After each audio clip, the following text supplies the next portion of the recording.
নমস্কার বন্ধুরা, আজ বানাচ্ছি মেথি মটর আলু।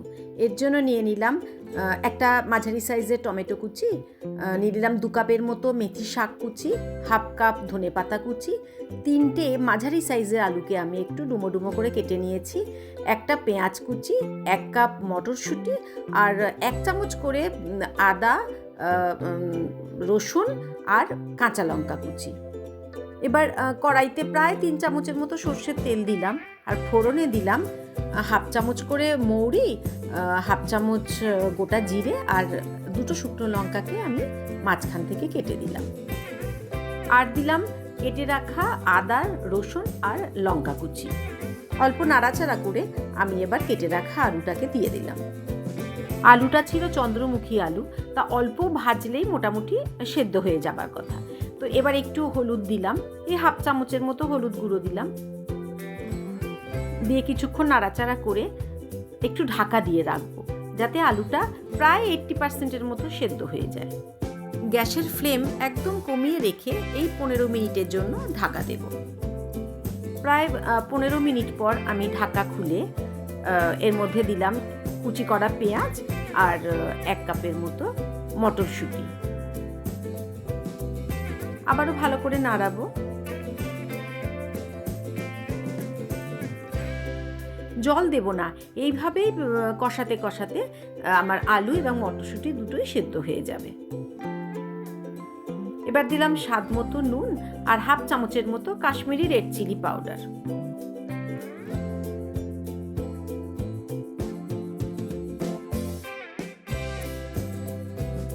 আবারও বেশ কিছুক্ষণ নাড়িয়ে নিলাম। এবার দিয়ে দেব ধনেপাতা কুচি আর দেব টমেটো কুচি।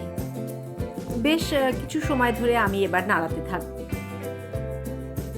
মেথি শাক তো আর সারা বছর পাওয়া যায় না, কেবলমাত্র এই শীতকালে। তো মেথি শাক উঠলে মনে হয় যেন কত কি বানাই। তো আজ বানাচ্ছি আলু দিয়ে, নতুন ধরনের, খেতে খুব ভালো লাগে রুটি কিংবা পরোটার সঙ্গে। এবার এতে দিয়ে দিলাম 2 কাপের মতো কেটে রাখা মেথি শাক। মেথি শাককে একদম ঝিরিঝিরি করে কেটেছি। আবারও নাড়াতে থাকবো।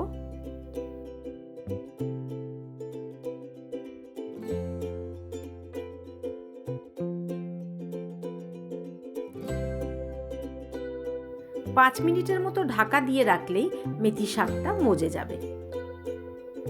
এবার দিয়ে দিলাম হাফ চামচের মতো চিনি আর দিলাম হাফ চামচ করে ধনে গুঁড়ো, জিরে গুঁড়ো আর গরম মশলার গুঁড়ো। আর কিছু লাগবে না, শেষ। এইভাবে নাড়াতে নাড়াতে রান্নাটা প্রায় শেষের দিকে। দেখুন শাকটাও প্রায় মজে এসছে আর মটরশুঁটিও সেদ্ধ হয়ে গেছে। আলু তো প্রায় সেদ্ধ হয়েই ছিল।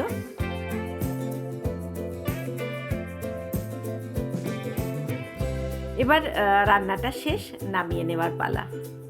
কেমন লাগলো আজকের বন্ধুরা, একটু প্লিজ কমেন্ট করে জানাবেন। ভালো লেগে থাকলে একটা লাইক দেবেন। নতুন বন্ধুরা পছন্দ হলে প্লিজ একটু সাবস্ক্রাইব করবেন আমার চ্যানেলটাকে।